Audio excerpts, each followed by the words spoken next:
Hey everybody, Bob Saget here, and you know what I am. I'm here for you.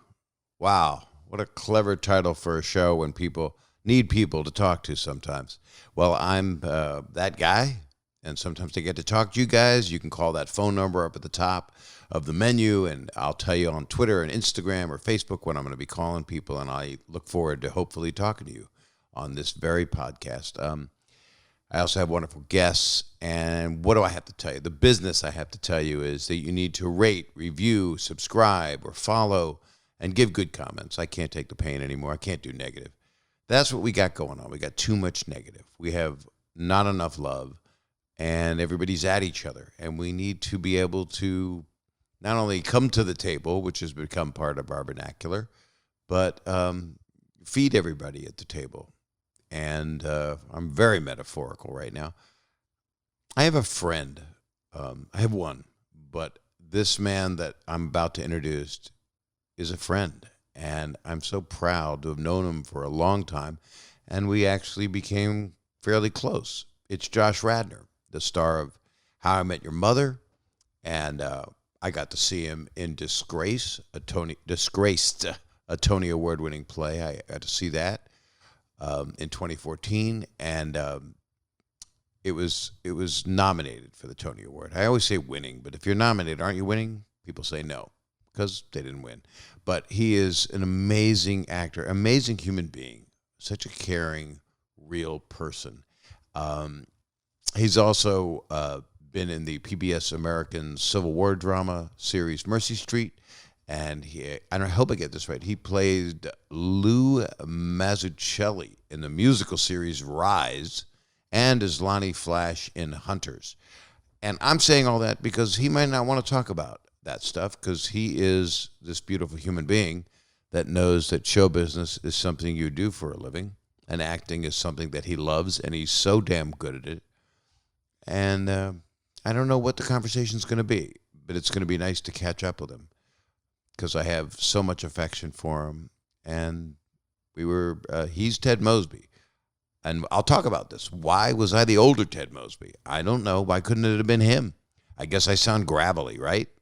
I guess a little bit of alcohol and cigars did what they did. So they wanted to make Ted older. Anyway, it was an interesting thing that I was asked to do it by Pam Fryman, a friend of mine. But we'll get into that briefly, I would assume. And here is my friend, Josh Radnor.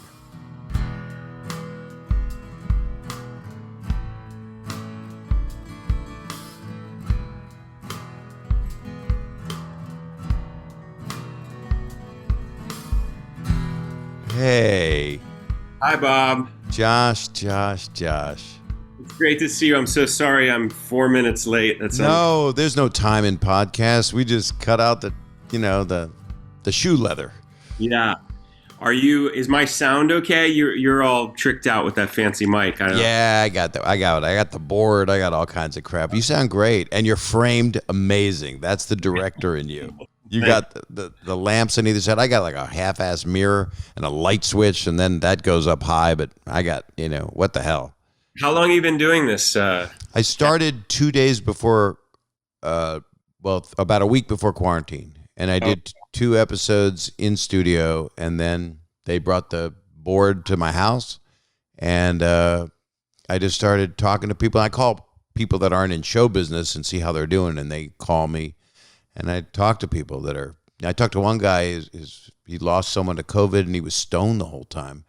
So I just kept talking to him for a half hour. It was like the most fun that how could you be he smoked pot. It made him feel better to laugh at this horrible, horrible thing that we're all living. He was stoned on the podcast. Yeah.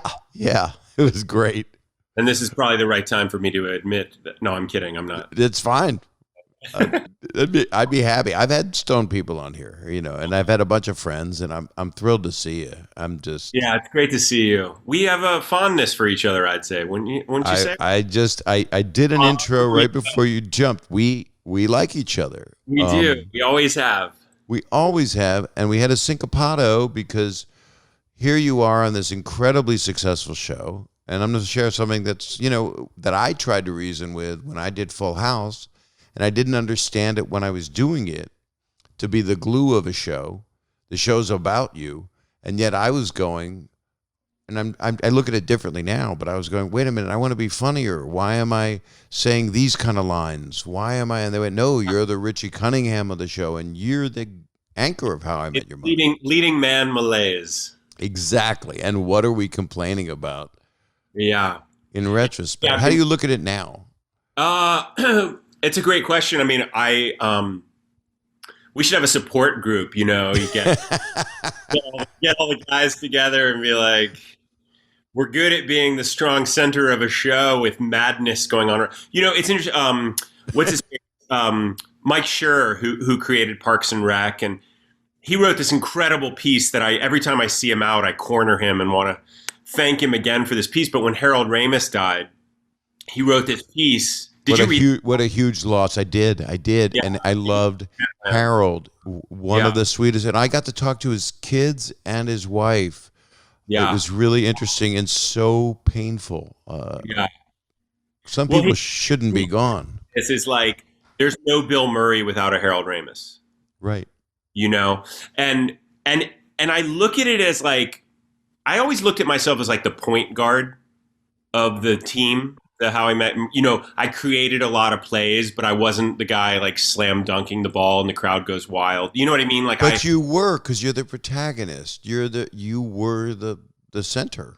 Right. But I always felt like part of my job in that, and maybe you felt the same way, was to be the entry point for the audience. I had to be the most normal and grounded while the madness swirled around me. Right. Same. And that's a great skill. It doesn't win you a lot of awards, but you can't have a show without it. But it allowed me to find some dynamism and normalcy, if that makes sense. Or like, I learned how to be still. I learned how to be a reactor more than an actor. And I've been doing this. I'm about to do the second season, but I did this show for Amazon called Hunters, where I was not, Logan Lerman was the us, he was the center. And I was one of the wacky constellation characters, and I'll tell you, it was fantastic. It was like half the work, twice the glory. Being the leading man is twice the work and half the glory. And that's not to complain. It's like, it kept me humble. It kept me. I think I'm a much better actor after those 9 years. But it was something I was uniquely suited to do. But it was also, it can be hard on the ego. Very, very, and yet. People don't think of it that way. That's what's so interesting. Well, if you do it well, it looks like you're not acting and it looks like you're not doing much, but you're actually doing a ton. You're like, it's like the duck, you're calm on the surface. You're paddling like hell underneath to make it all work. Right. I would have trouble remembering lines because mine was a show aimed at young people. Yeah. And yours was a love letter. Yours was a show. Ours, so we can say ours, Bob. No. I mean, I just saw on People today. Where are they now? You're the first one listed, and it tells about all your stuff. It tells about the Civil War drama Mercy Street. It tells about Lou Mazzucchelli in the series Rise, and it talks and Larry Flash in Hunters. The thing I loved, and especially for us, but mainly for you, obviously, when you were in the play in 2014, Disgraced, a Tony nominated. That you came to with your daughters. I remember that night so well. We had such a nice time after. We did, and it was 25 across the street. Yeah, and you were so good, and it was such a good play. But you're such a good actor. Thanks. Well, it's the truth. So Thanks. Yeah, that was that was my first. I mean, I did this Richard Greenberg play that summer, and then we ended up doing it at Lincoln Center a couple years later. But that was my first kind of big job after How I Met Your Mother. I went right to Broadway for 8 or 9 months, and it was such a joy. And what a great play! I mean, it was and a great part. It was also fun because my character wasn't the virtuous center. I played the virtuous center for a long time. You're right. Which, by the way, that's because that's leading man territory. That is what it is. For sure, but it was also. When you're good for a long time, you're like, I'd like to be bad a little bit, in context, Well, I played murderers, and that's so rewarding. It's such a good feeling. It's like the shadow gets to come out and play a little bit, and my character had a couple of moments of mendacity and disgrace that would kind of make the audience gasp, and you realize like, oh, he's charming, but he's a real jerk, actually. And he makes great points. He's a very complicated guy. So I loved doing that play, and I'm glad you brought that up. I had no idea I was in People magazine. Today, this is I assume someone will tell me besides you, but I appreciate that. It's nice, and it's interesting when I look at stuff about Full House. It's like, why am I listed first? Stamos was number one on the call sheet. It's and there'd be no show without the chemistry of all the people. You had the A team. Your cast was the A team of people. So that and it's a little mysterious, like, it's like a romance. Like, why is there chemistry sometimes and why isn't there? It's just like sometimes they just cast it right. And when they when something's cast wrong, you're watching it and you can almost see the auditions and you can see the network executives arguing over who to cast, and they kind of, it just, you can see the mechanics of it. Whereas if it works, you feel as an audience member like you're just spying, right, on life, right? Exactly. Yeah. But you and I met because I used to go do the voiceover, and you'd always be there, and we started chatting, and that's how we became friends. It's really interesting because I never understood. I was doing a play that Paul Weitz wrote called Privileged in New York. Yeah. At the second stage. And Pam Fryman called me, this amazing director, exec producer of How I Met Your Mother, and one of the sweetest people. Had you met her before? Did you know her? Very well. Her daughters and my daughter went to elementary school together. Okay, I think I knew that. Yeah. So I knew her for years, and her heart she's just. Oh, she's one of the all-time greats. Truly. Yeah. Yeah. And she calls me and says, we have this show, it's a pilot, and we think that you would be good as the older version of this character, Ted Mosby. And I went, well, why can't he do it? Who's Ted Mosby? She said, Josh Radnor, this wonderful actor, and we don't know why. And it was Carter and Craig, probably the sweetest exec producers ever in television. Yeah. Writers. And she said, I just think we all think that you might be a good version of Josh when he's older. I went, well, honestly, why can't he do it? It should be him, right? I appreciate you fighting for me. I would have liked the pay bump too. But didn't that enter your mind? It's like, why is? And it was funny because they said, we don't think your voice sounds old enough. But I don't know that my voice right now, when I'd be the appropriate age to do it, is all that different than it was when we started. In 20 years, you're going to have this voice, and then they'll know they made a mistake. Yeah, and when they reboot it, maybe I'll have your gig. Well, maybe I'll have you be me as a young man. Yeah. When I'm, 20 years from now, when I'm walking with assistance.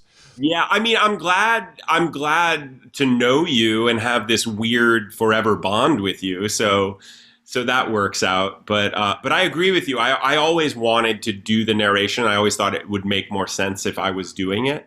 But it was hard to wrap my hands around that. And then I realized, okay, so this is my rationalization. He smoked a lot and drank a lot. So your voice does change. My voice is lower than it was, but that's what happens with age. So you will, when you hit 64, how old are you now? I just turned 46. Well, see, you're a baby. As Norman Lear says to me, you're a baby. And I went, thank you, 98 genius. Bob, did you, last time we had dinner, you were right about to get married or you were just engaged? I am married. And you couldn't come to the wedding, if I recall. I believe I couldn't because I didn't. You're not in the pictures, so you weren't there. I wasn't there.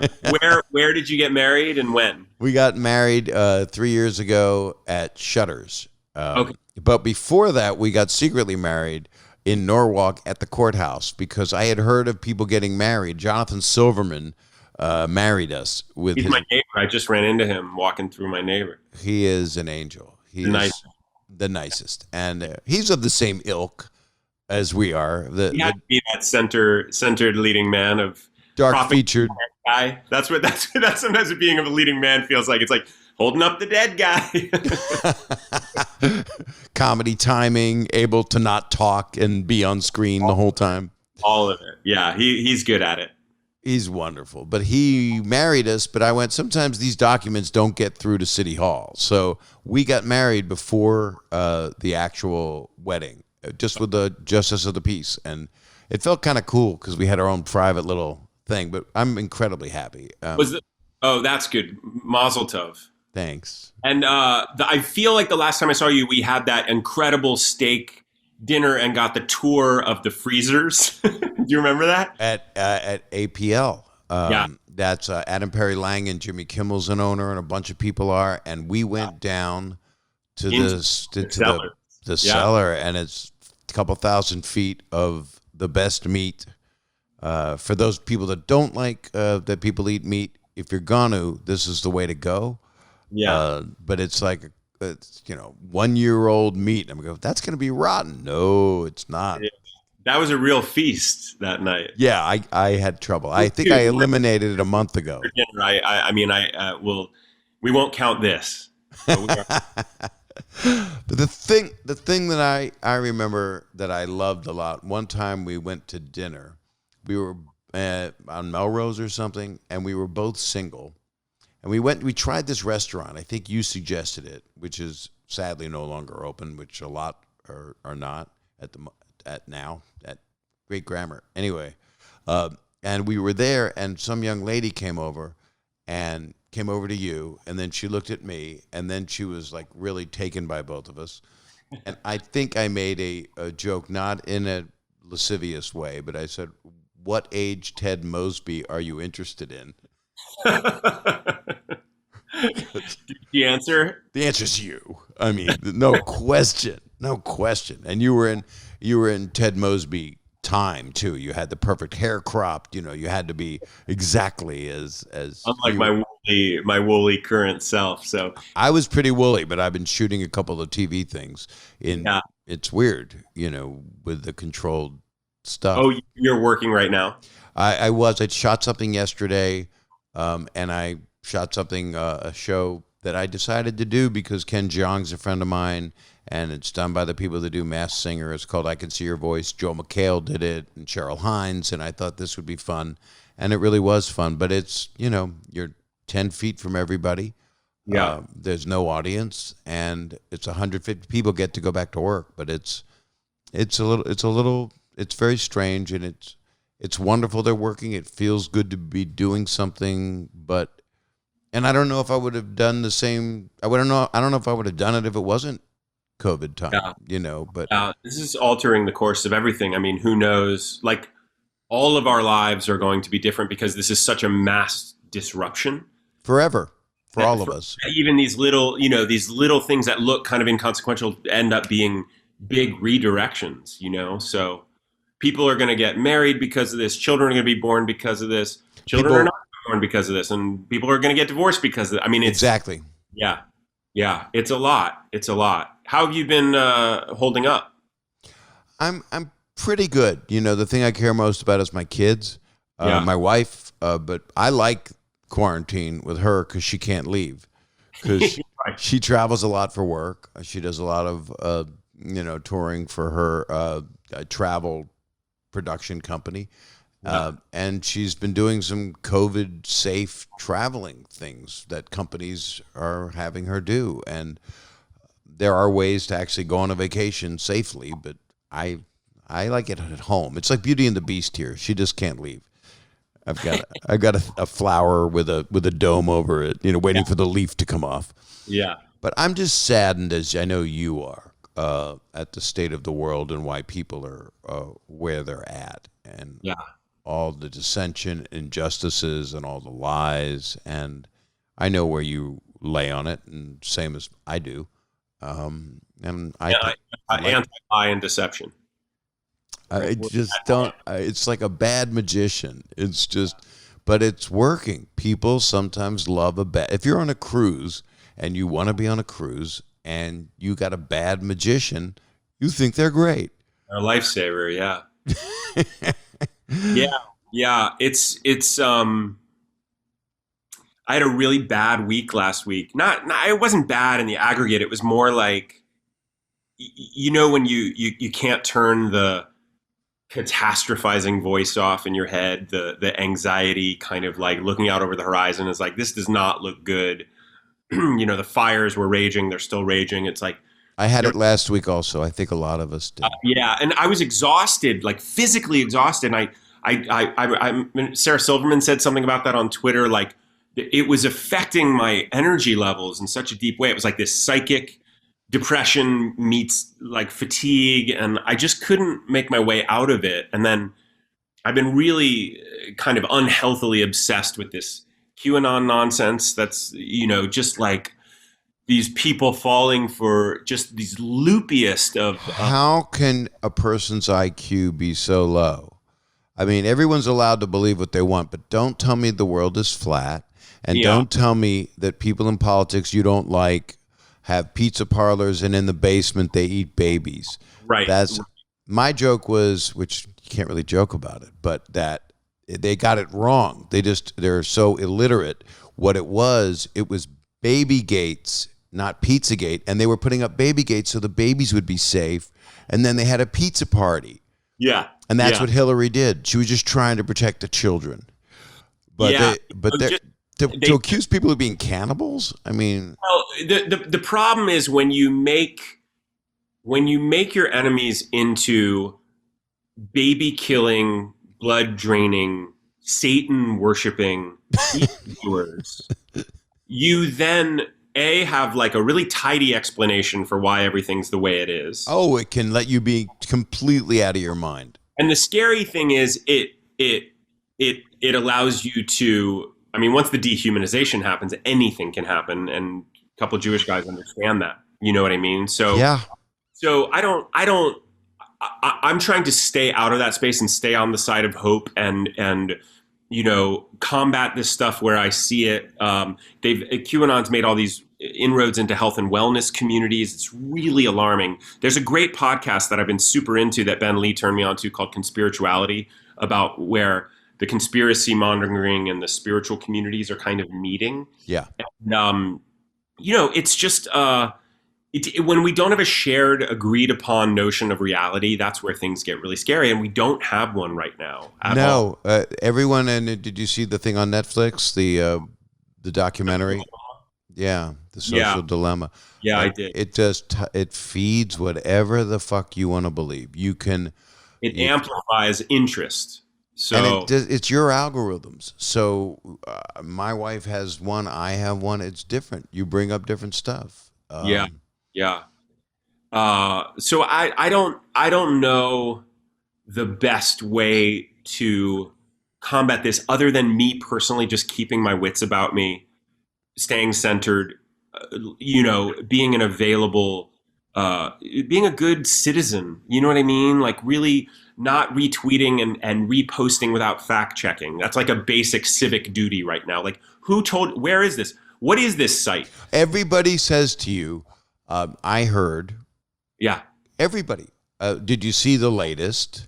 Yeah. And it's like, this is, where did you get it? I need to know where. And they'll say Wall Street Journal. And I'll say, was it an op-ed? And I would trust Wall Street Journal. I would trust New York Times. But then I go, is this an opinion? Or is this actual? I mean, Bob Woodward, I don't want to get into it because it's just so exhausting. It's exhausting. That's the other thing, is it's so exhausting and it's so overwhelming that at some point you want to turn it off, which then I start going like, am I now being like a bad citizen by refusing to look at this? But I also don't think don't they talk about that in Social Dilemma? Like, our brains are not equipped. Our brains have not taken the quantum leaps that technology has taken. Right. So it's like a leaf blower in our face constantly of misinformation, disinformation, alarming truth. Like if you really start like getting into like why the fires are happening and the icebergs melting in the Arctic and sea levels rising 10 feet, all of which is probably true. I don't know if it'll bear out that way, but it's alarming to scientists who are in the truth business, And they become the enemy of the QAnon, they've become the enemy of all the far right to the point. And the far left, the cancel culture is not helping. It's just when you think that justice will be had and that where there's hope, then people are looting and burning and killing. And then they're not even affiliated with the peaceful protests of what we're entitled to and deserve as human beings. And everybody's allowed to protest. You can protest the protesters, but violence. I know. You know, I will say one of the things that got me out of that spin I was in last week was I make music with Ben, but I've also you've been making so much good music. I've been looking at all. They got to look at your Instagram account. Everybody. Thanks. But I posted 2 songs that I wrote that I really liked, and I hadn't posted for a couple months, and I just got some music out there, and it's not political. It was kind of, it was like one was a love song, one was kind of based on this Robert Bly thing I had read about the stages of, masculine evolution. And I love Robert Bly. Oh, he's amazing. Yeah. And it felt so good to put some music out in the world in a modest way. It's up on my YouTube page and my Instagram, and I threw one of them up on Twitter. And it just felt like, you know what? In the midst of this, I feel like writing a beautiful love song that has nothing to do with it is, it's a political act on some level, because part of encroaching authoritarianism is it's supposed to make you despairing, cynical, and hopeless, right? Correct. And my songs are none of those things. So part of the rebellion against the oppression of one's spirit is to put something out there that says, no, I still believe in hope. I still believe, it's kind of, I believe in love. I mean, I Met Your Mother. It's like, it's ultimately about resilience. It's about, we love tales of indomitable spirit. That's why we love underdogs. We love come from behind. We love someone that can't be crushed. So it felt to me like, I'm going to put some songs out there, and I'll tell you, it reoriented my whole mood, because I was able to offer something that was not about mind. The good songs go right to the heart, right? So it says like, oh, I feel altered in this space right now with your music. And I feel like, well, that's the greatest gift I could offer into a culture that is hurting. 1,000,000,000%. And I've been trying to do comedy in my own way. The podcast is very helpful just for my connection with people and the grid. And I get to go next week to Dave Chappelle summer camp. And Dave is just so gracious and wonderful. Kelly and I, my wife, are flying there. I get to do stand-up 3 or 4 nights. I'll get to let it out with a socially distanced, safe audience with COVID testing. And the people that have been going have been just adoring it. A lot of my friends have gone. Bill Burr went, John Mayer, and of course, Michael Che and Kevin Hart and Chris Rock. Chris just went and said, I want to come back. What is it? What is the summer camp? What does he do? It's non-televised, but I think they're filming just to have it. And you're on the front steps of a house, and you do stand-up. You got a full sound system. They're going to have a guitar for me, so I get to do my comedy songs, which a couple of them are a little more activist-oriented. One's called We Got to Be Kind to Each Other, and another's called I Don't Do Negative. They do apply. And love songs are really something that takes you out of it, and it's like one of my favorite shows right now is on Apple TV. It's Ted Lasso. Have you seen this show? Oh, is that the Sudeikis show? Jason Sudeikis' show. Yeah. It is the most positive thing I've seen in such a long time. And it's just about, he's going to go teach soccer, and he's from America, and it's in London, and it's just, or Liverpool, I don't know where, but his character was based on a thing he did on NBC Sports. It's such a positive, we need that. People, I feel like I have to be a champion of the positive, even though I get depressed, even though I'm hurting, because we share a couple of qualities. One is supreme empathy, which we are severely lacking in our leadership. Yeah. It's so and also to find a way to stay in that, to not get closed-hearted and not join the mob of unconsciousness. It's like it's there's a gravitational pull towards negativity that is very strong. it's actually, 4 times stronger than positivity. It's like I sometimes wonder, like, why am I trying to freak myself out right now with more dark information? And it's easier to go down that rabbit hole. Negativity is so much easier than positivity, and people are choosing it because you need to be more gallant about and brave to force the positive, to be noble about it. It is harder work. It really is. It really is for everybody, and that's why some people are just like, "Well, I hate that." I hate putting why do I have to put the accent on it? That's the worst part. Yeah, on Conspirituality, that podcast I've been on to, they talked with this really big woman in the yoga community named Sean Korn, who really spoke out forcefully against QAnon and took a lot of heat for it. And you're getting heat from baby eating people, or people that are baby eating accusing people? The accusers of the baby, yeah. and she ends by saying, she was talking about hope and holding on to hope and not getting cynical, everything we're talking about.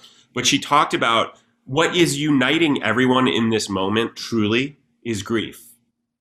Yeah. And that's what needs to be talked about. And that is the point of connection. Like, you're scared and you're hurting. Oh, me too.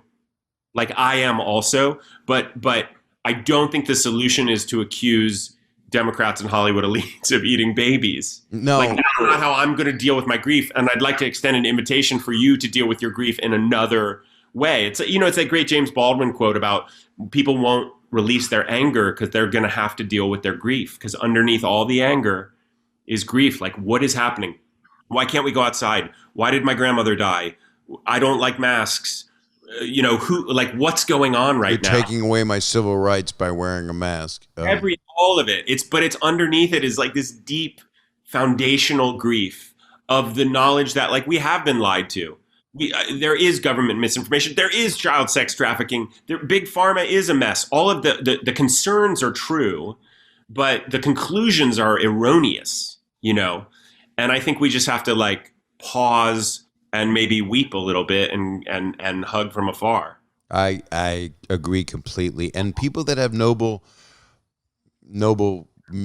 reasoning, especially people that are actors, writers, singers, activists, well-known people, that can be a hard pill for anybody to swallow sometimes, because it's like, wow, remember that Imagine video came out with all the actors, and they had noble reasons for doing it, 100%. But there was no way to not go, I don't know if it's going to work for a lot of people. Really work. So, yeah. Well, Jim Norton, a comedian friend of mine, said on Twitter, he said, that Imagine video got me really choked up because after I saw it, I hung myself. We got to take a quick break, and it's going to be quicker than you can imagine.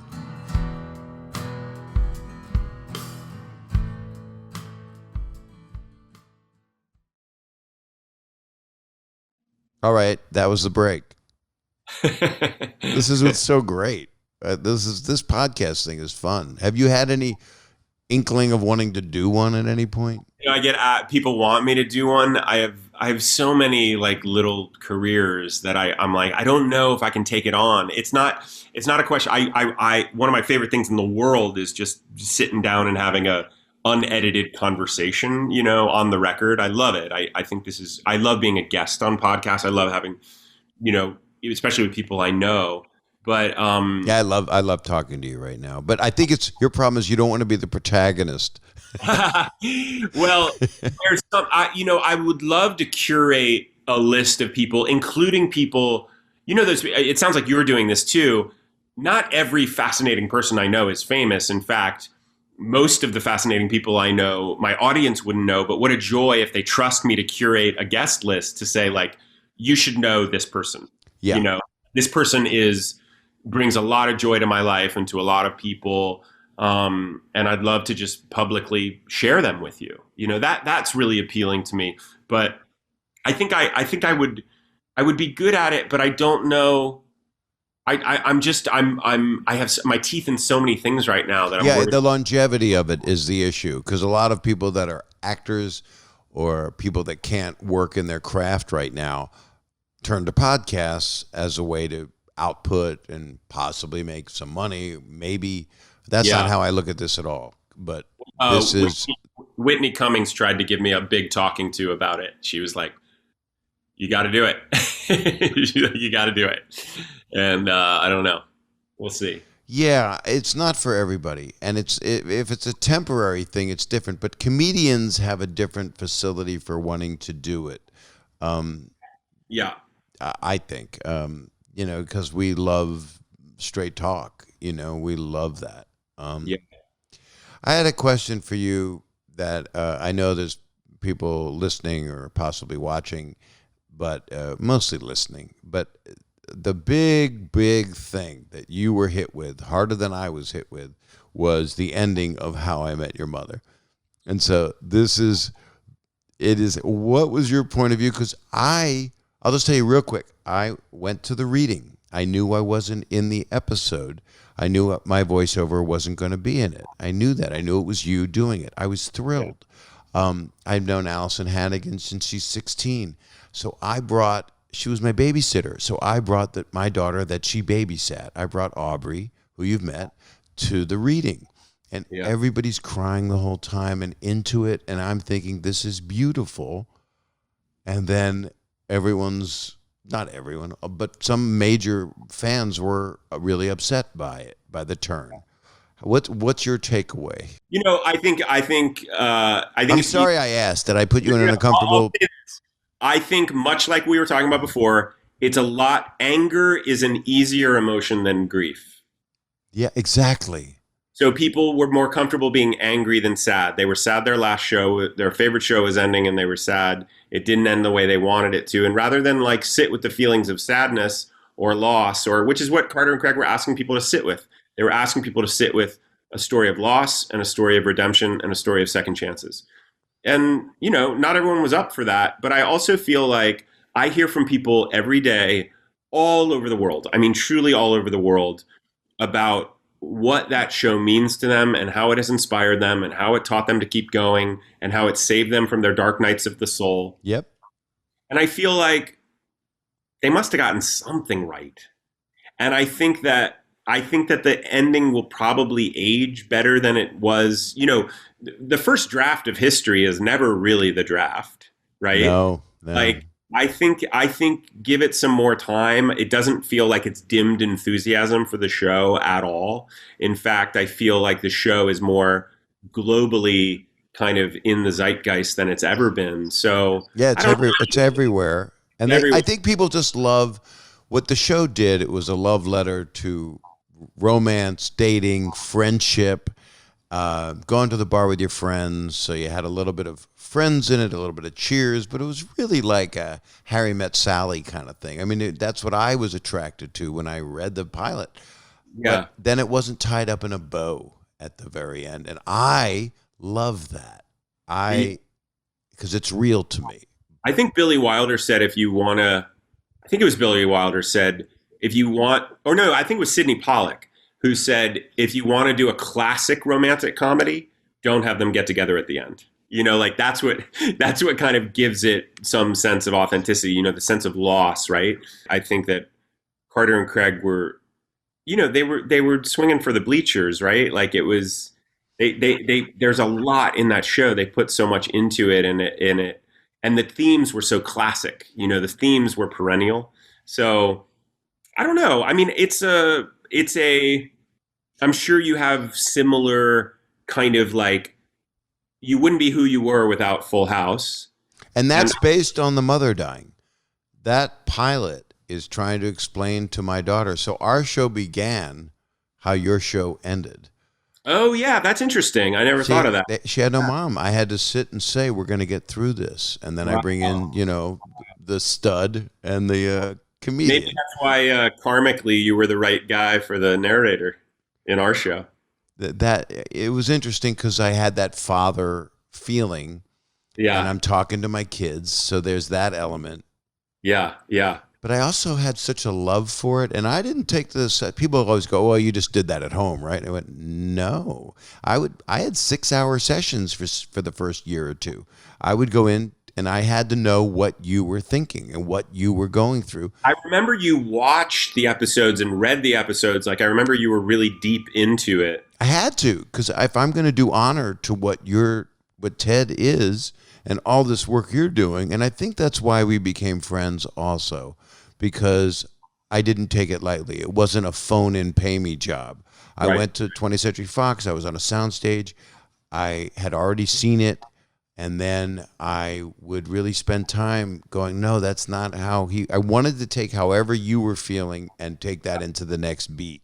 You know, I do remember, and I haven't thought about this in years because it feels like so ancient, but yeah, that first year, you know, I didn't know how I was doing, and I had to just trust other people's opinions. And I remember you being so complimentary about my work that it made me feel, because you were watching it before I had even seen it, right? Yeah. And you were telling me how good and honest it felt, and it meant a lot to me, because I was, you know, I had done, you know, 3 or 4 pilots before that and a couple guest stars, but I was a theater actor. Like, I wasn't a creature of the camera, you know what I mean? Like, I have so many more years now under my belt at that. So I was kind of flying blind and just trusting my instincts. And you were very kind to me, and I'm officially thanking you for that. Thank you. Yeah. Well, you deserved it, because you're great. You're really, really talented, and you have an honesty thing, and that's why they gave you a part where you would sit there and listen to all these people deliver crushing killer laughs, and then you had them. Yeah. But when Neil Patrick Harris walks into a room, that entrance is going to be felt. Yeah. Yeah. I mean, look at the cast. I mean, it's. There were also, I think, when I was on the air, certain people would, you know, reach out real nicely and be like, "I fucking hate your character." I got. By the way, Josh, that's all I ever got until years later when Full House became this celebrated family show. Yeah. All I got was, I don't think anyone ever said anything nice to me in my life. Yeah. And it's amazing because now people are like, your character inspired me more than any other character. You're my favorite actor that's ever been alive. Like, it's like out of control. But I think I had to live through, again, for history's first draft is maybe not kind to the leading man, but ultimately you realize, oh, the show doesn't work without that guy. The show doesn't work without that center. And you know, one thing that kept me going in those dark moments where I thought, does America hate me? All of America. I knew America hated me. When I was on the cover of TV Guide holding a video camera, that was, yeah. You know, they loved laughing, but you had the Tom Hanks role, basically. Yeah, for sure. In the show. Yeah. And it works out. It just works I think out. Ultimately, you know, I knew one of the things that kept me going was I knew that Ted was going to win in the end. And even though he got punched in the face literally and metaphorically every episode, there was something about, I was like, I have to keep going because I know this guy wins in the end because he's the one telling the story. You know, history is written by the victors, you know what I mean? So I felt that gave me some kind of energy to keep moving, because some days I loved that job and some days I didn't. I felt really vulnerable. I felt like it was costing me a lot emotionally to play him. It wasn't the trick was I made it look easy, and it wasn't easy, you know? And like I said, if you do that kind of role well, it looks like you're not acting. It looks like you're being. Yeah. You know, but the truth is it's a skill. That leading man centering thing is a skill that is you either have it or you don't, or you can get it. But it was hard, you know, it was hard. And the interesting part is the character was longing for love. Yeah. And that is something everyone can relate to. That Sure. is universal. So, and there were a couple of Jasons like that. Jason is built that way to be a forever romantic, even though he might have a very strong exterior and is a very talented man, obviously. But that was, I liked him from knowing that about him. And Sure, I yeah. liked you immediately from having that looking for love. And that's Yeah. how I was my whole life. I've always been a romantic and drawn toward people that are romantics. Someone wrote a piece that they sent to me that really it was like a about his love of my character, but he talked about how certain people did. He honored the fact that some people didn't like the character, and he said, "I have a theory about that." And the theory was that Ted was the eyes and ears of the audience, so he was the one you most related to, and we cut a lot of slack for our friends, but we're very hard on ourselves. Right. So I thought that was such a good insight into the person that reminds you of yourself the most. That's why we're tough on our family, right? Oh, hell yeah. Hell You yeah. know, it's like they're too close to our nerve endings. So that little stuff like that along the way really helped me understand, what I was doing, and I'm so grateful to have been a part of a show that meant so much to people, and also that allowed me to be a person who could take jobs I wanted and pass on ones I didn't, and be a musician, and just live a life that felt really creative. Right. I share that experience. I get asked this a lot. I didn't want to ask you this. I would ask you this if we were in a restaurant right now. The question is, Answer. you ready? You ready for this question? This is a question I get asked the most, and I've already answered it 10 billion times. Do you keep in contact with the other people? That's the question. Is that not the most asked question you get? So that's the most asked question after the show is on. The one during the show is like, who's the practical joker? That annoying.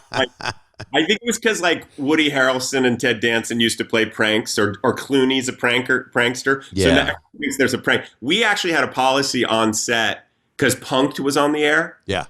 And a couple of us were asked to punk each other. And we, very early on, we were transparent and we agreed we will never punk each other. I hate punking. I hate it. I hate it. I don't find it. It's not, but it's different if it's, I don't know. They did a good job on it. And, my friend BJ Novak was on it before he was discovered into this wonderful world that he's gone on and been in. But, and Jackass was a different kind of thing, which is also. Well, they were the butt of the joke more. Yeah. Yeah. I don't like those surprises. I don't like practical jokes. I don't like April Fools. So I'm so gullible and sincere that I'm such an easy mark. This is why we're friends. Yeah. You wouldn't think I'd be an easy mark because I'm a comedian and sometimes I'll be the guy that's slinging this stuff. I am the most gullible guy in the world. I see. I would suspect that about you, actually. I mean, but to me, I don't like things that take advantage of people's sincerity. Yeah. Where like if someone tells me something, my initial thought is to believe them, which is why deceitful people alarm me, because when people are fluent with lying, I'm like, whoa, like it's so not a part of my makeup. This is a great year for you. Yeah, that's part of it. Part of my upset over everything that's going on is this very small child in me that is like a 5-year-old that's like, wait, I thought lying was bad. I thought racism was horrible. I thought, I just thought we had these agreed upon things that we were not, that we were, and now I'm old enough to know, like, racism lives in me, mendacity lives in me. It's my work. But I also am like, why aren't you doing your work? Like, why do you think it's okay to say that?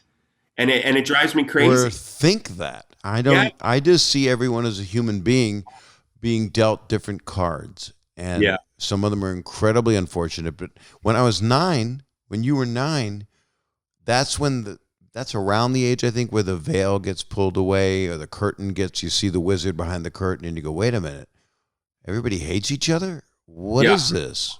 Yeah. They think this of this group of people. I never understood it. Now, but I'll tell you what's coming out for me through this conversation is that I now know why I played you 20 years later in a voiceover. Yeah. I mean, we have very, very similar attributes. Yeah. It's a part of me that is both a lovely part of me and a naive part of me. And I don't even mean that disparagingly, but the naivete is something I don't fully want to renounce. You know what I mean? To Totally. retain your ability to be shocked is a good thing. Because when you're unshockable, you're a cynic. You expect the world to be dishing up nastiness. And I don't want to live in that world, you And know? that's unfortunately what's happening. And people say to you 4 times a day, "Did you hear what he just said?" And why are you surprised? And I'm constantly surprised because I can't believe that it's being said, being thought, and people are believing it, and it's not based on anything, and then it's retracted 2 hours later. That's just a world I don't want to live in, but I want to live in it, and I want to make it better. I want to do whatever I can to make it better.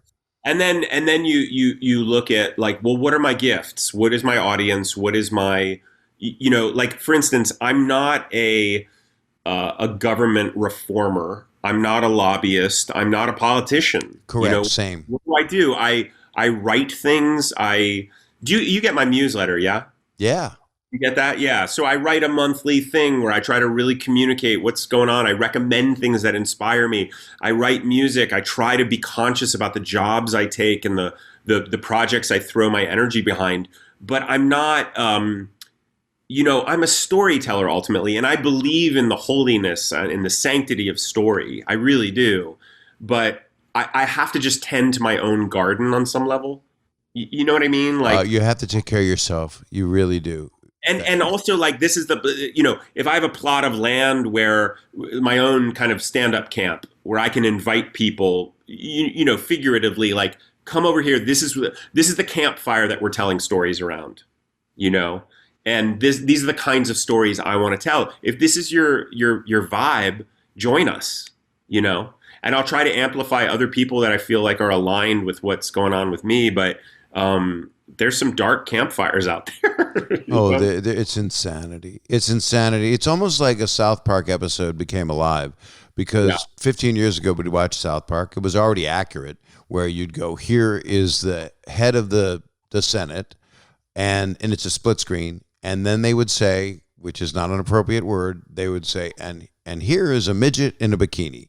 And those are the two people that were going to have a discourse. One has maybe 200 people that know they exist and follow them somehow. The other is, a part of the political system that, a billion people would look at. And that's where we're at. Any fringe person can have some belief and be given airtime. Well, it's also, I feel like the people with these wacky kind of fringe beliefs, their worldview is so oversimplified and their talking points are so bludgeoning and so black and white. They see the world in so black and white. There's no nuance. There's no subtlety. There's no introspection. And the algorithm, that rewards, that's following us, it rewards that kind of incessant, it's like a politician has 3 talking points and that's all they're going to talk about. And the world to me is so much more complicated and so much more gray. And it's why. And ever changing. And ever changing. Exactly. I'm on Twitter, but I've never felt like I excelled in that medium because I don't. I'm a little bit like Talmudic, I'm like, on the one hand, there's this, but on the other hand, right. There's something fundamentally Jewish about my way of thinking, which is like, let's look at both sides of, and let's I don't bring everybody to the table. I was saying that before I brought you on because that's what's missing is the ability, like there used to be, I guess when they founded the damn country, to be able to, and let's not get into that because, they were. I don't know if that's true what you're about to say, but way flawed. But they still formed it. They formed a place where you're supposed to have freedom, and there were people arguing. They were also beating each other with their canes on the Senate floor. You know what I mean? That's a lot less painful than what we're going through right now. I'm scared of the presidential debates. I don't want to see it. It's turning into Thunderdome. I don't want to see, the president punch Biden. I almost don't know that I'll watch them. Although he looks pretty he looks pretty great right now, Biden, in terms He's of been incredibly strong, and people are going, why isn't he? He's in his bunker. No, he's not. Did you not see where he was today? You know? But there's something I sometimes can't watch like Olympic diving or figure skating because I'm so afraid of them hitting their head.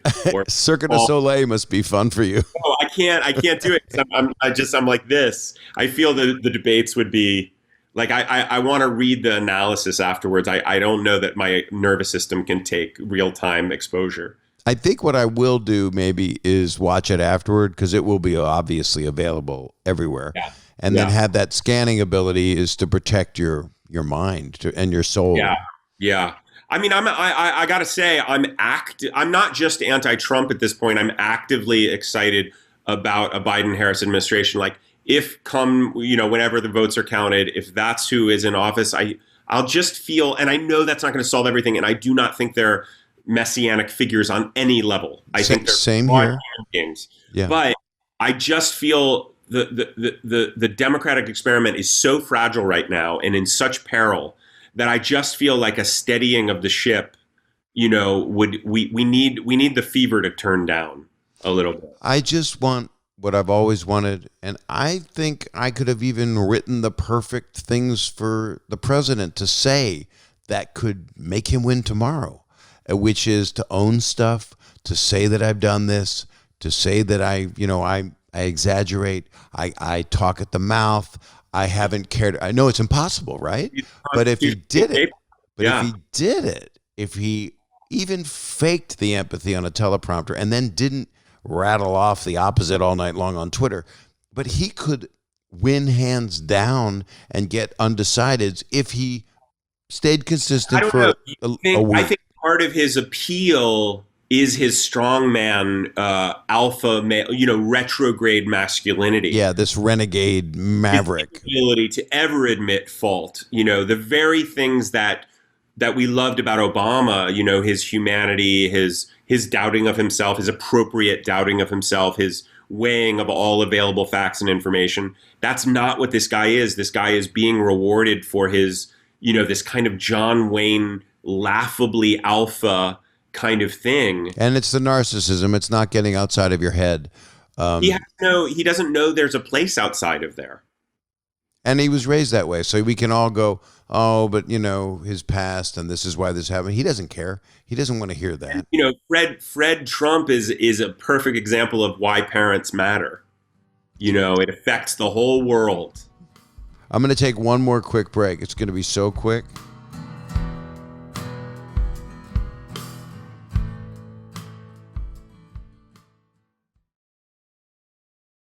All right, the break's over, but it was a good break. It was awesome. Yeah, I know. I think so many phrases came out of this past 2 years. Well, that's a lot to unpack. I always hear that. Yeah. Or I think the takeaway here is, and I find myself saying it, and you watch. I think came from university speak. I remember, we can unpack that. It was a very right collegiate thing. But go on. What were the other ones? Well, there's so many of them. I'll probably have to list them, but then I'd be doing a great George Carlin bit because he already watching things he said, 20 years ago is prophetic. Now he's right there. Yeah. At the end of the day. At the end of the day. Well, in show business, they go, I don't disagree with that. Yeah. I like the term "kick the tires." That's a good one, but that feels like the 50s. Yeah. I like that. That's a nostalgic one. Right. I'm also, when I take in my news, I do watch all of them. I watch, I sometimes go to Fox first, and sometimes I go, wow, that was kind of cool that was said, and then that person is almost fired or reprimanded or not because they have to give some honest documentation of what we're living. And then I'll watch the other ones and I'll go, well, CNN, I like those couple of broadcasts, but that one seems it's not what I want. I really need news people. I need a president to look into the lens, and I need a broadcaster to look into the lens and it's all money right now. Everything is money. Everything is just selling time, and it's like a giant explosion happened today. We'll tell you about it right after this, and I hear it on every single network, and that's where we're at. We're there. Yeah, and I don't. I think it's probably a misreading of history to think that this dysfunction started in February of this year. This is a cascade of events that has stacked on top of each other. That the monetization of everything. I think part of the grief we feel nationally is this sense that we are just tiny consumers. We are just looked upon as people who eat and buy, and when you lose that just a soul, that we're soul sick, right? We're hurting because we don't have this, the full dimensionality of our humanity is not being recognized, not being seen, not being tended to, not being elevated. And I think that you could say that to someone on the right or the left, and they would probably be like, yeah, I feel that, if they know how to, if that language is something that's resonant with them. I have friends on the right that are feeling exactly that, and I'm not losing their friendship over this because they're not losing mine. Right. And so, but, we tend to go toward people that are like-minded. Yeah. And then you're in this silo of, everything gets amplified. I mean, one of the things about Twitter that alarms me is like, I think it creates it's a radicalizing element. It creates zealots, and I love the zealots I agree with, I know, isn't that? But we're all the same. Really nailed that one, right?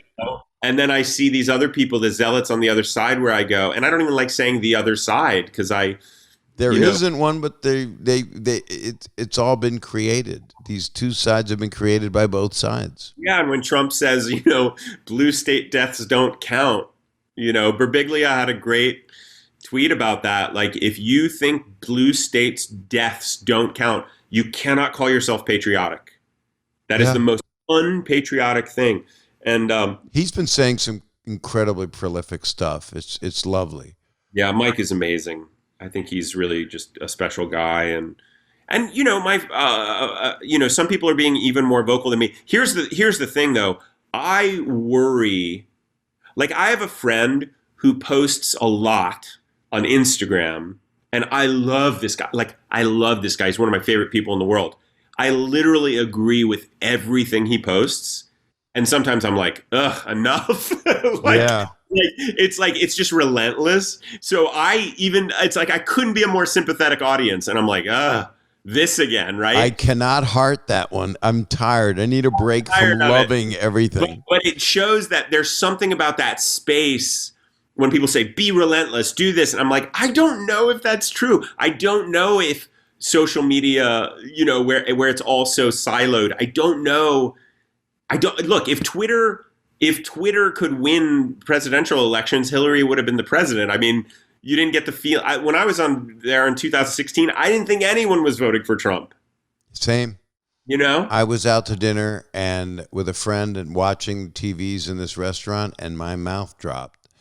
And we'll see what happens. I mean, if people can find mailboxes, I'm afraid, if I have an absentee ballot, which I do, I'm going to go to the polling place. I did read something that really comforted me in the Washington Post where it was said that 96 to 97% of all ballots cast are going to have a paper trail.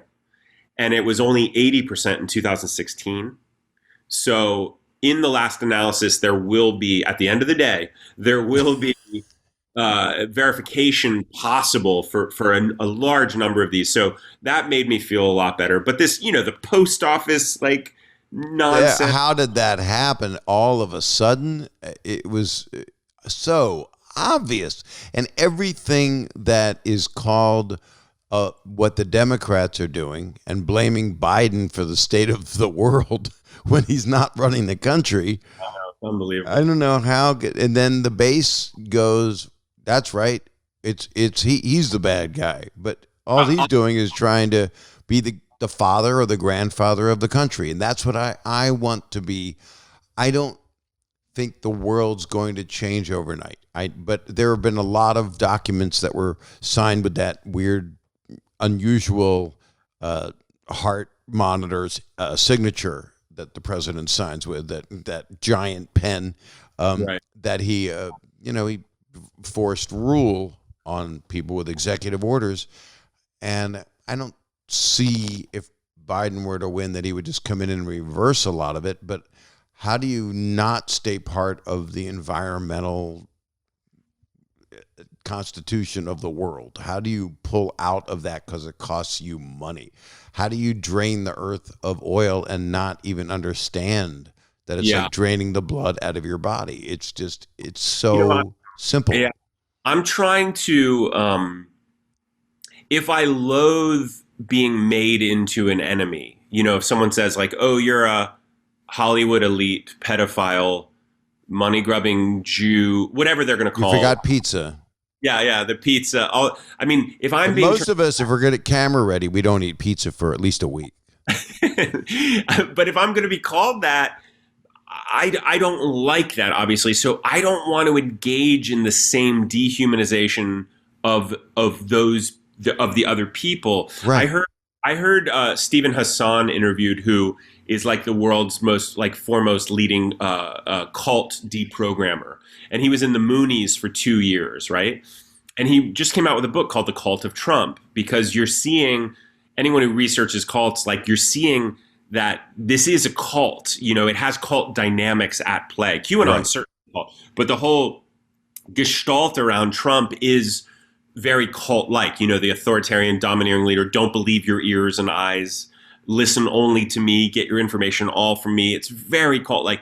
But he said this beautiful thing at the end of the interview that really moved me, which was, you have to stay in contact with the people who are in a cult. You cannot say, are you insane? And don't ever call me again, because it deepens their sense of isolation, and everything that's thrown them into the arms of this, dishonest kind of narrative, it deepens it. So what he says is, stay in touch with them, ask how they're doing.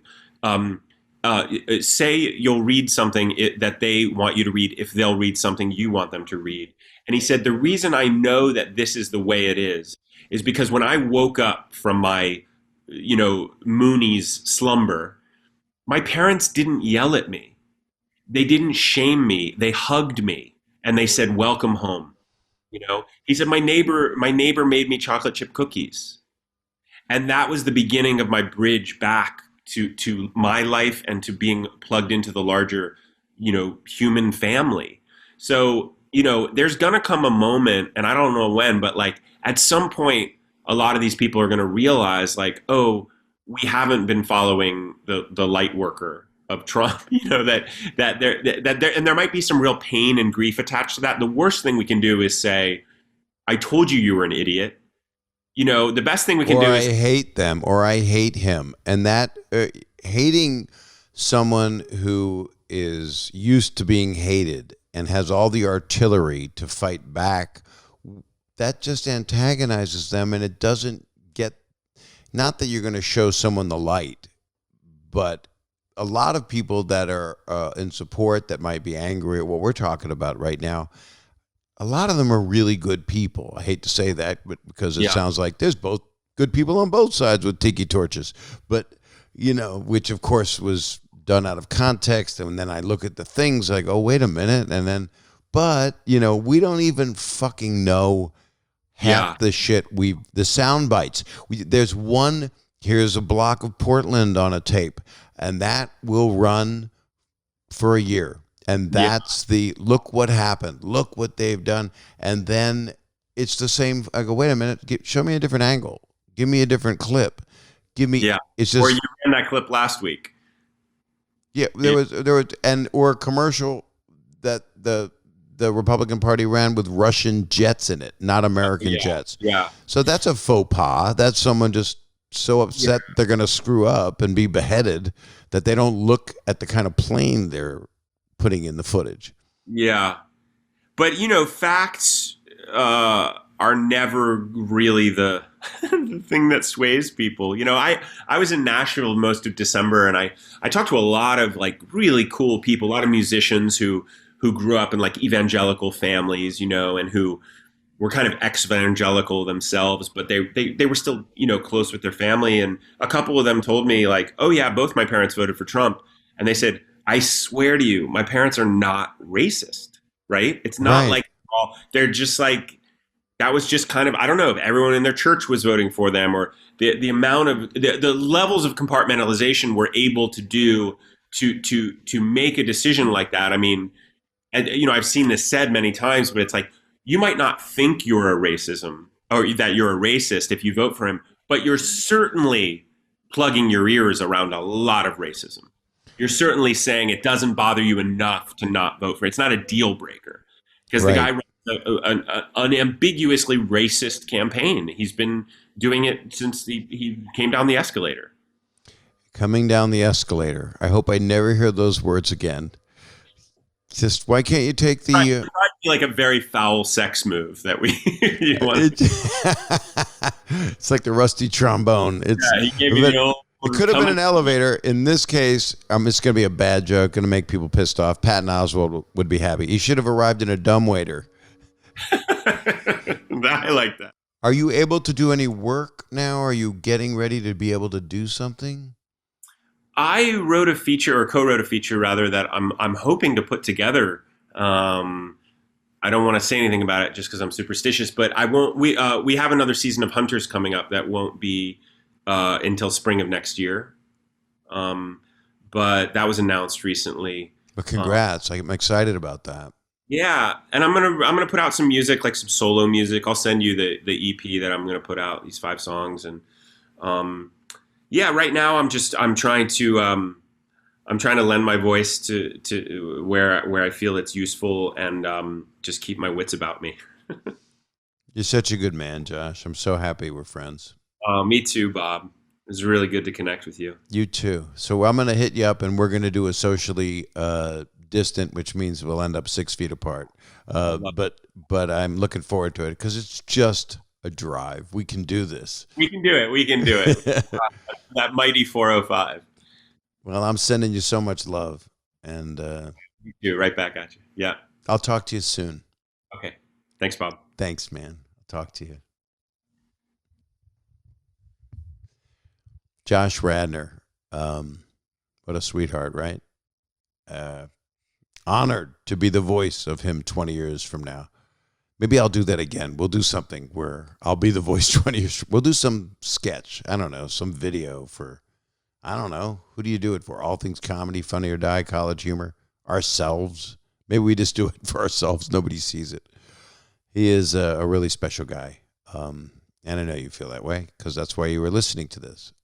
Anyway, Josh Radnor, keep an eye out for everything he does. He is a loving, caring soul. And also is honest and is sympathetic for people no matter where they're coming from. And it's amazing how aligned we are on our belief system. Anyway, I adore the guy. So thank you guys for being with me on another episode of the show. And do what you do. You know, you rate, you review, you subscribe. You could follow if that's where you get your podcasts. And call that number up at the top there whenever I announce on Twitter, Instagram, stories, or Facebook that I'll be calling you guys because I love when I get to talk to you. It's as meaningful for me as it is for, hopefully, for the people that I talk to. It means a lot because I want to stay connected to people, which is something we all kind of need, even though some of us might like being alone and or agoraphobic or whatever. This quarantine serves that, but it's nice to get out. If you can safely get out, that's a good thing. I'm sending you all my best to you and your family. Stay strong and peace and love, right? Peace and love. A piece of love. I got a piece of love for you right here. Oh, that's so romantic, Bob. Thank you, Josh Radnor. Thank all of you. And I'll catch you soon.